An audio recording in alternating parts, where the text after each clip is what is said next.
나와 맞지 않는 사람을 억지로 바꾸려고 노력하다 보면 마음의 상처만 깊어지고 결국 서로에게 더 큰 갈등과 거리를 만들어낼 수 있습니다. 함께 일하거나 교류해야 하는 사람들 중에 도무지 왜 저렇게밖에 행동하지 못하는 걸까라는 의문을 가지시는 경우가 있습니다. 그러나 모든 사람은 저마다의 성격, 가치관, 인생 경험이 다르기에 내 기준에서 보기에는 정말로 이해하기 어려운 방식으로 고집스럽게 행동하는 사람도 분명 존재합니다. 변화를 받아들이고 성장하는 사람도 있지만 아무리 설득과 조언을 해도 바뀌지 않는 사람 역시 분명히 있습니다. 그런 사람을 붙잡고 무리하게 방향을 바꾸도록 만드는 것은 때로는 자신의 에너지만 소진하고 상대방으로부터는 강한 반발심을 불러일으킬 수 있습니다. 변하지 않는 사람을 대할 때 어떻게 마음을 다스리고 지혜롭게 행동해야 하는지에 대해 이야기를 나누고자 합니다. 지금부터 공유할 5가지 핵심 내용은 현대사회에서 자기관리와 인간관계에서 매우 중요한 역할을 하며 실천을 통해 내적 평온과 대인관계의 균형을 찾도록 도와줍니다. 실제로 세계적인 심리학자나 철학자, 그리고 우리의 일상 속에서 큰 통찰력을 주는 여러 인물의 명언과 배경 이야기를 곁들여서 변하지 않는 사람은 항상 있다라는 현실을 인정하면서도 스트레스를 최소화하며 현명하게 대처하는 방법을 전해드리겠습니다. 그리고 그 과정에서 우리의 성장과 행복을 저해하는 요소를 덜어내고 한층 더 성숙한 사고방식으로 인생을 바라볼 수 있도록 안내해드리겠습니다. 그럼 가장 중요한 내용을 먼저 요약해 말씀드립니다. 오늘의 핵심 메시지는 우리는 타인을 우리 방식대로 바꾸기 위해 애쓰는 것보다 그 관계 속에서 내가 배울 수 있는 점을 찾고 스스로 성장하는 태도를 갖추는 편이 훨씬 현명하다는 점입니다. 이를 통해 불필요한 갈등을 줄이고 보다 평온한 마음과 여유로운 시각으로 대인관계를 유지할 수 있습니다. 지금부터 첫 번째 핵심 포인트부터 자세히 풀어보겠습니다. 첫 번째로 받아들이는 태도의 중요성을 말씀드립니다. 여기서 받아들인다는 것은 무조건적인 수용이나 수능을 말하지 않습니다.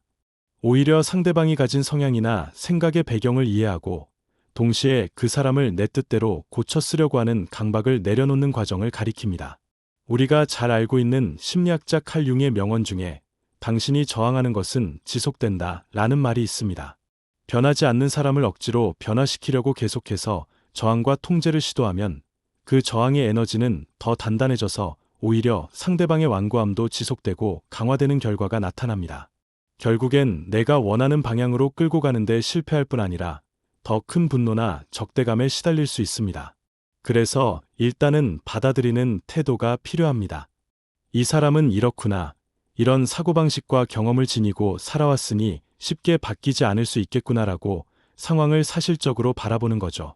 그 사실을 받아들이기만 해도 마음이 한결 편해지는 경험을 하게 됩니다. 상대방이 어떤 이유로 변화에 저항하는지 깊이 살펴볼 기회를 얻고 더 나아가서 본인의 삶과 태도를 돌아볼 수도 있습니다.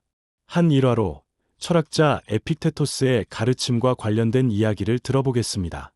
에픽테토스는 스토아 철학을 따르며 인생에서 통제할 수 있는 것과 통제할 수 없는 것을 분명히 구분하라고 말했습니다. 통제할 수 없는 외부 상황이나 남의 성격까지도 바꾸려는 것은 스스로를 더 큰 고통에 빠뜨린다는 겁니다. 그래서 수많은 스토아주의 철학자들이 자기 마음의 평온을 지키려면 통제 불가능한 요소들을 있는 그대로 두되 통제 가능한 자기 자신을 갈고 닦는데 힘써야 한다고 강조했습니다. 이를 요즘 시대의 말로 풀어보면 나와 맞지 않는 사람을 억지로 바꾸려는 노력은 사실상 통제 불가능한 외부 상황을 붙잡고 힘을 낭비하는 것일 수 있다는 거죠. 그 시간을 조금 더 건설적인 자기 성찰과 내적 성장에 할애하는 편이 바람직하다는 지혜가 담겨 있는 것입니다. 받아들이는 태도를 기르는 가장 쉬운 실천 방법 중 하나는 상대가 불쾌한 언행을 했거나 이해하기 어려운 행동을 했을 때 즉각적으로 그를 바꾸려 들기보다 먼저 왜 그럴까 하고 호기심 어린 시선으로 바라보는 연습을 하는 것입니다. 의외로 작은 호기심이 큰 이해로 이어지고 이해가 생기면 억지로 바꾸려는 갈등 유발 행동도 줄어듭니다. 왜냐하면 우리는 종종 이해되지 않는 행동을 틀린 행동으로 곧장 규정하고 비난하는 경향이 강하지만 그 이면에 상대방이 살아온 환경이나 개인적 경험이 있음을 발견하면 조금 더 받아들이기가 쉬워지기 때문입니다.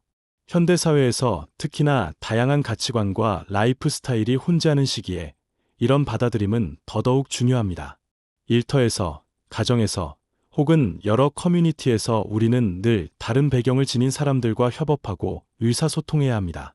갈등이 지속되면 감정의 골이 깊어지기 쉽고 결국 업무 효율이나 인간관계의 질도 떨어집니다. 그러나 이 사람은 바뀌지 않아라는 전제에서 출발하여 어떻게 하면 그 사람과 최소한의 상호 존중과 배려를 유지하며 공존할 수 있을까를 고민하는 방식으로 전환하면 갈등을 피하기보다는 관리하고 조율할 수 있는 기회를 얻게 됩니다. 물론 받아들인다는 것이 그 사람의 불합리한 요구에 모두 응한다는 뜻이 결코 아님을 잊지 않아야 합니다. 지나친 희생이나 굴복이 아니라 그 사람의 성향을 인정하되 나의 가치를 지키는 선에서 융통성을 발휘하는 방향을 찾는 것입니다. 이를 통해 서로의 차이를 그대로 두면서도 큰 충돌 없이 서로가 유지해야 할 관계를 이어갈 수 있습니다. 받아들임이라는 첫걸음은 이렇게 귀중합니다. 두 번째로, 건강한 거리두기와 경계를 설정하는 방법에 대해 말씀드립니다. 받아들인다고 해서 무조건 가까이 지내거나 감정을 함께 공유해야 하는 것은 아닙니다. 때로는 오히려 적절한 거리를 유지하는 것이 서로에게 이익이 되는 경우도 많습니다. 자기계발 전문가이자 다수의 베스트셀러 저자인 웨인 다이어는 사람들은 누구나 스스로가 서고 싶은 곳에 설 권리가 있다. 하지만 나는 그들이 나를 침해하도록 허락할 필요는 없다라는 취지의 이야기를 전했습니다. 즉, 상대방이 어떤 태도와 성격을 가지고 있건 그 자체를 인정하는 것과 그 사람과 지나치게 밀접하게 엮여서 스스로의 가치를 침해받는 것은 다른 문제라는 뜻입니다. 건강한 거리두기의 핵심은 적절한 경계 설정입니다. 예를 들어 직장에서 함께 프로젝트를 진행해야만 하는 동료가 있다면 업무적 협력은 하되 개인적 사적인 부분까지 깊이 간섭하거나 감정적으로 얽히지 않도록 스스로 선을 그어두는 것입니다. 이때 중요한 것은 지나치게 냉정해 보이지 않도록 상황에 맞게 정중하지만 단호한 커뮤니케이션을 유지하는 것입니다. 흔히 말하는 호의의 거절이나 공손한 단호함 같은 태도가 도움이 됩니다. 간단한 사례를 들어보겠습니다. 예를 들어, 내가 중요하게 여기는 원칙이나 기분을 무시하고 자기 식대로만 행동하는 지인이 있다고 합시다. 이 사람이 변화할 기미가 없다고 여겨진다면 나는 이 지인의 존재를 인정하되 필요 이상으로 가까이 지내려고 애쓰지 않습니다. 그리고 그 지인이 나를 곤란하게 만드는 요구나 무리한 부탁을 할 때에는 미안하다는 표현과 함께 제 사정이 이러이러해서 어렵겠습니다. 라는 식으로 분명히 말하면서 적정한 거리를 두는 것이죠.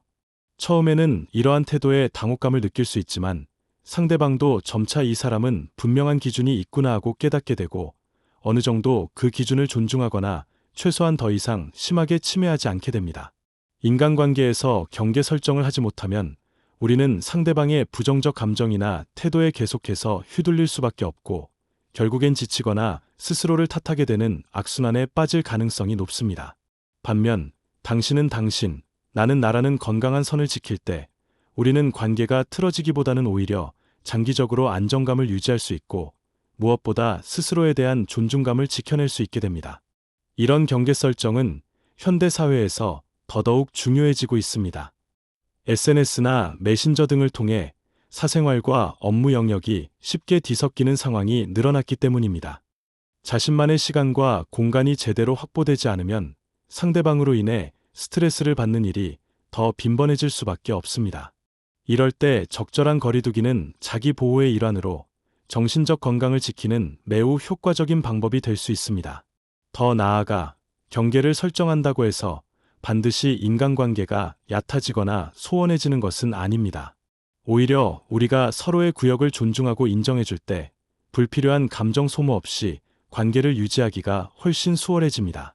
결과적으로는 더 성숙한 형태의 교류가 가능해집니다. 세 번째로, 공감과 소통을 통해 건설적인 관계를 모색하는 전략에 대해 이야기하겠습니다. 앞서 받아들임과 거리두기에 대해 말씀드렸지만 그렇다고 해서 냉소적인 태도로 상대방을 완전히 배제하라는 뜻이 아닙니다. 어떤 경우에는 공감과 소통을 통해 상대방의 마음이 조금씩 열리기도 하고 비록 완전히 바뀌지는 않더라도 조금씩 협상의 지점을 찾을 수 있는 경우도 생깁니다. 시인 마야 안젤루는 우리가 진정으로 서로의 이야기를 듣고 서로의 고통을 느낄 때 치유와 이해가 시작된다라고 말했습니다. 이 말은 상대방과 내가 완전히 다른 사람이라고 해도 적어도 귀 기울여 들어주는 태도를 통해 어느 정도의 이해 가능성을 넓힐 수 있다는 점을 시사합니다. 물론 변하지 않으려는 사람에게 무작정 다가가 공감을 강요한다고 해서 갑작스럽게 결과가 달라지지는 않습니다. 하지만 배려 섞인 대화를 꾸준히 시도해보는 것은 분명 갈등의 강도를 완화하는 효과가 있습니다. 실무 현장에서도 그렇습니다. 상사가 자신과 맞지 않는 직원이 있다 해도 때로는 왜 저 사람은 저런 식으로만 일하지? 라고 단정짓고 지적만 하기보다는 그 직원의 배경이나 업무 스타일을 먼저 파악하려고 노력할 필요가 있습니다. 한편 직원도 상사의 지시가 납득이 가지 않을 때 무조건 반발하기보다 이 지시에 어떤 의도가 있는지를 조심스럽게 문의해보고 대안적인 방법을 제시해볼 수 있겠죠. 이런 소통의 과정을 통해 원래는 전혀 맞지 않는 것처럼 보였던 관계에서 조금씩 접점을 찾거나 상호 이해도가 높아지는 시나리오가 현실에서도 어렵지 않게 발견됩니다. 여기서 중요한 것은 한쪽만 노력하는 게 아니라 상대방에게도 어느 정도의 참여, 의지를 유도해야 한다는 점입니다. 물론 극단적으로 변화를 거부하고 대화 자체를 단절하려고 하는 사람이라면 공감과 소통의 문도 닫아버린 상태일 수 있습니다. 그러면 우리로서도 할 수 있는 선택지가 제한될 수밖에 없죠. 하지만 그렇다고 해도 최소한의 여지는 남겨두는 편이 좋습니다. 그 사람과는 늘 마찰만 있어 왔다면 아주 작은 계기라도 빌미로 삼아 저번에 말씀하신 부분에 대해 저도 좀 생각해봤는데 식으로 접근해 볼 수 있습니다. 때로는 짧은 메시지 한 통, 혹은 작은 칭찬이나 이해를 보여주는 태도에서 시작될 수도 있습니다. 이 과정에서 우리는 상대방을 완전히 재단하거나 바꾸려 하지 않고 실제로 어떤 점에서 마음을 여전히 모을 수 있는지에 집중할 수 있습니다. 이는 인간관계의 틈새를 찾고 갈등을 조금씩 해소해 나가는 실마리가 됩니다. 더 나아가 공감과 소통을 이어나가다 보면 역설적이게도 상대방이 조금씩 마음을 열면서 스스로 태도를 조절하는 경우도 생깁니다. 예컨대 예전에는 무조건적인 반대나 부정만 일삼던 사람이 당신이 보여준 일관된 관심과 수용적인 태도에 의문을 품게 되면서 이 사람은 내 편이 되어주려는 건가? 라는 생각을 할 수도 있습니다. 그때 비로소 달라질 작은 가능성이 열리기도 합니다. 물론 절대 변하지 않는 사람이라는 말처럼 그런 가능성이 거의 제로에 가깝게 닫혀 있는 사람도 있습니다. 그래서 공감과 소통은 늘 무제한적으로 시도하라는 게 아니라 할 수 있는 최선을 다하되 스스로가 더 이상 상처받지 않을 선을 지키며 진행해야 한다는 균형 감각이 필요합니다. 네 번째로 시야를 전환하고 관점을 바꾸는 습관에 대해 말씀드리겠습니다. 우리는 보통 왜 저 사람은 내 방식대로 바뀌어주지 않을까? 라는 1차원적인 관점에 갇히기 쉽습니다. 그런데 조금 다르게 생각해보면 상대방이 잘못되었다고 보는 내 시선 자체도 하나의 편견일 수 있다는 사실을 깨닫게 됩니다. 물론 비합리적이거나 비도덕적인 행동을 변호하는 것이 아니라 나와 다르면 무조건 틀렸다고 여기는 이분법적 사고에서 한 발 물러나자는 의미입니다. 철학자 프리드리히 니체는 진실이란 수많은 관점 중 하나라는 취지의 말을 남겼습니다. 사람마다 인생을 살아온 맥락, 배움의 과정, 사회 문화적 배경이 다르기 때문에 어떤 문제에 접근하는 관점 역시 다양해질 수밖에 없습니다. 가령 우리는 학교, 직장, 지역사회, 심지어 온라인 커뮤니티 등 다양한 곳에서 만나는 이들의 고유 세계관을 종종 무시합니다. 대신 나는 이 상황에서 이게 옳다고 생각하니까 당연히 모두가 그렇게 봐야 해라는 식의 자기 기준만 고집하게 됩니다. 상대방의 관점에서 세상을 보는 연습을 해보면 그 사람이 왜 그렇게 완고해졌는지 혹은 왜 그렇게 독특하게 사고하는지 미뤄 짐작할 근거를 찾을 수 있습니다. 이는 곧 억지로 그 사람을 바꾸려는 욕심을 내려놓고 그것이 그 사람이 살아온 모습이구나 하고 현실을 객관적으로 수용할 수 있는 마인드셋으로 이어집니다. 예를 들어 함께 일하는 동료가 너무 느릿느릿해서 답답하다고 느낄 때 저 사람은 무능력하고 게으르다라고 단정하는 대신 혹시 저 사람은 꼼꼼함을 지나치게 추구하거나 실수에 대한 두려움이 커서 속도를 못 내고 있는 건 아닐까? 라고 생각해 볼 수 있습니다. 시야 전환의 과정에서 나는 상대방을 비난하기보다는 문제 원인을 파악하고 그에 맞게 소통과 경계 설정을 조정할 수 있게 됩니다. 또한 이런 관점 전환은 나 자신에게도 큰 도움이 됩니다. 단순히 저 사람 때문에 스트레스를 받는다가 아니라 내가 왜 저 사람에게 이렇게 예민하게 반응하고 괴로워하는 걸까? 라는 질문도 함께 던져볼 수 있기 때문입니다. 혹시 내가 너무 완벽주의적인 기준을 고집하고 있지 않은지, 혹은 과거의 안 좋은 기억 때문에 과민 반응을 보이는 건 아닌지 돌아보는 계기가 됩니다. 스스로를 돌아보면 상대방을 비난하는 에너지가 내적 성찰로 전환되어 궁극적으로 내 마음을 다스리고 성장하는 기회가 됩니다. 이런 식으로 시야를 넓혀 놓으면 비록 상대방이 쉽게 변하지 않아도 그 존재가 내게 주는 스트레스가 훨씬 줄어듭니다. 오히려, 저 사람은 원래 저런 스타일이구나. 나와는 많이 다르지만 그 차이를 최소화하기 위해서는 이러이러한 전략을 써봐야겠다 라는 식으로 대응 방안을 마련하게 됩니다. 그리고 사람에 대한 기대치를 재조정할 수도 있습니다. 저 사람과는 친밀한 친구가 되기는 어렵겠구나. 하지만 공적인 업무 수준에서는 함께 협력할 수 있겠지 하고 생각하는 것이죠. 그런 긍정적인 체념이 어느 정도 도움이 되기도 합니다. 종종 체념이라는 단어가 부정적으로 들리지만 사실 불가능을 알면서도 억지로 매달리기보다는 이 정도로 괜찮다 하고 선을 긋고 시야를 전환하는 것이 훨씬 더 건설적인 태도일 수 있습니다. 다섯 번째로 스스로의 평온과 내적 성장을 지키는 습관을 말씀드리겠습니다. 궁극적으로 아무리 나와 맞지 않는 사람이 있어도 그 사람의 영향을 최소화하면서 내 삶을 더 의미 있게 만들어가는 것이 중요합니다. 이는 스스로 성장하고 건강한 마음가짐을 유지하는 활동들을 통해 가능해집니다. 우리가 익히 들어온 명언 중 하나인 마더 테레사의 평화를 이루는 가장 좋은 방법은 자신부터 평화로워지는 것이다 라는 말은 이 점을 잘 보여줍니다. 내가 흔들리지 않는 중심을 가지고 있으면 주변의 부정적인 에너지나 충돌 요소에도 쉽게 요동하지 않게 됩니다. 이를 위해서는 명상, 일기 쓰기, 혹은 꾸준한 자기개발 과정 등 내면의 힘을 길러주는 습관이 필요합니다. 또한 긍정적인 사람들과의 교류를 확장하는 것도 도움이 됩니다. 내가 맞닥뜨리는 부정적인 사람만 바라보고 있으면 세상에는 나를 힘들게 하는 사람만 가득하다고 착각하게 됩니다. 그러나 의외로 주변에는 나와 뜻이 잘 맞고 서로 도움이 될 수 있는 사람들도 존재합니다. 그들과 함께 취미 활동이나 프로젝트를 하면서 나를 아껴주고 인정해주는 사람들과의 경험을 쌓으면 나와 맞지 않는 사람으로 인해 생기는 스트레스가 점차 덜어지거나 균형을 이룰 수 있습니다. 더 나아가 지금 이 순간 나를 짜증나게 하는 이 사람과의 관계도 언젠가 내게 배우고 깨달을 점을 줄지 모른다라는 생각을 가져보는 것도 좋습니다.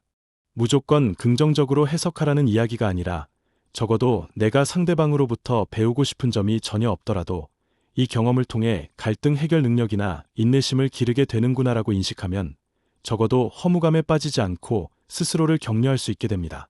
이렇게 작은 관점 변화 하나만으로도 내가 느끼던 부담과 스트레스가 줄어듭니다. 현대 사회에서 이 부분은 특히 강조되고 있습니다. 일과 삶이 분리되지 않는 시대가 되어 직장에서 만나는 사람, 온라인에서 만나는 사람, 심지어 취미생활 커뮤니티에서 만나는 사람까지 우리가 교류하는 폭이 매우 넓어지고 있습니다. 그만큼 나를 소진시키는 사람과 마주칠 확률도 커졌습니다. 이런 상황에서 내가 내 마음의 주인이 되어 평온을 지킨다라는 태도는 그 어느 때보다 중요해졌습니다. 하루 중 조금이라도 시간을 내어 내 마음 상태를 점검하고 스트레스를 해소할 활동을 하는 것, 작은 루틴을 만들어 자기 확신을 키우는 것, 나를 응원해주는 이들과 긍정적 관계를 형성하는 것 모두가 변하지 않는 사람을 대하는 데 있어서 큰 도움이 됩니다. 이제는 위에서 말씀드린 5가지 내용을 바탕으로 여러분께 간단한 질문과 과제를 드리고자 합니다. 혹시 현재 나를 답답하게 하거나 스트레스를 주는 사람이 있으신가요? 그렇다면 잠시 시간을 내어 첫째, 그 사람이 도무지 바뀌지 않는 이유에 대한 나름의 가설을 세워보십시오.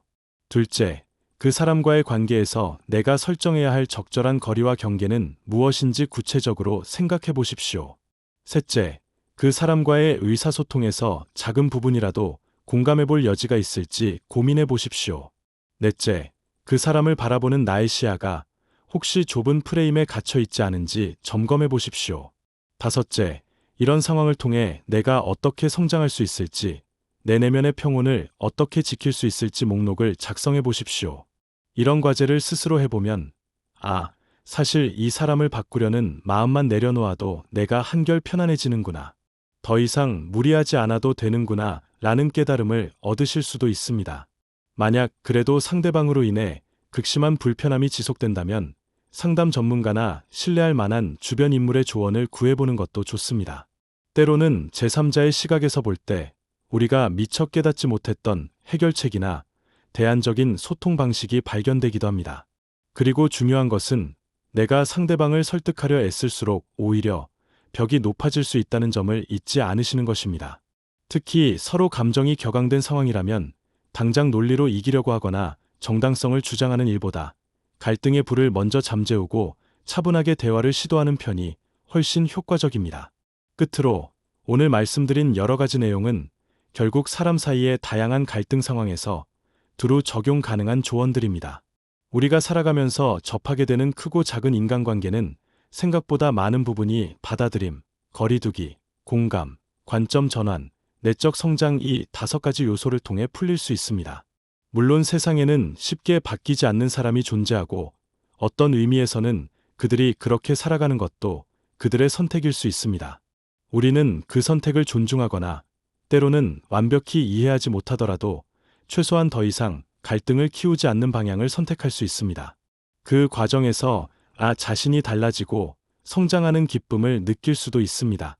전체적으로 오늘 영상 내용이 담고 있는 혜택을 다시 요약해 보겠습니다. 첫째, 나와 맞지 않는 사람을 억지로 바꾸려는 부담을 내려놓음으로써 스스로의 심리적 스트레스를 현저히 줄일 수 있습니다. 둘째, 건강한 거리두기를 통해 소중한 에너지를 다른 의미 있는 일에 투자할 수 있습니다. 셋째, 공감과 소통을 통해 혹시 모를 협력의 기회를 발견할 수 있고 불필요한 갈등을 완화하여 더 여유로운 인간관계를 형성할 수 있습니다. 넷째, 관점 전환을 통해 일방적인 비난에서 벗어나 자기 성찰과 성장을 촉진합니다. 다섯째, 내면의 평온을 지켜 더욱 단단한 정신적 기초 위에 삶을 꾸려나갈 수 있습니다. 구독을 하시면 앞으로도 이런 심리적 통찰, 인간관계의 지혜, 그리고 자기계발을 통해 삶을 더 풍요롭게 만드는 다양한 콘텐츠를 꾸준히 받아보실 수 있습니다. 삶을 가꾸는 여러 가지 방법, 일상에서 겪는 문제 해결 전략, 마음의 근육을 단련하는 노하우 등을 계속해서 함께 나누고 더 나은 방향으로 성장해 갈 수 있도록 다양한 주제를 준비하고 있습니다. 지금까지 변하지 않는 사람은 항상 있다라는 전제를 받아들이면서 억지로 다른 사람을 바꾸려 하기보다 나 자신의 평온과 성장에 초점을 맞추는 방법을 공유해드렸습니다. 이 영상 내용이 일상생활 속에서 조금이라도 도움이 되셨기를 바랍니다. 그리고 여러분 각자가 나름의 환경에서 겪고 있는 인간관계 어려움을 조금 더 현명하게 풀어가실 수 있기를 진심으로 기원합니다. 오늘 영상이 도움되셨다면 구독과 좋아요 부탁드립니다. 다음 영상에서 다시 만나요.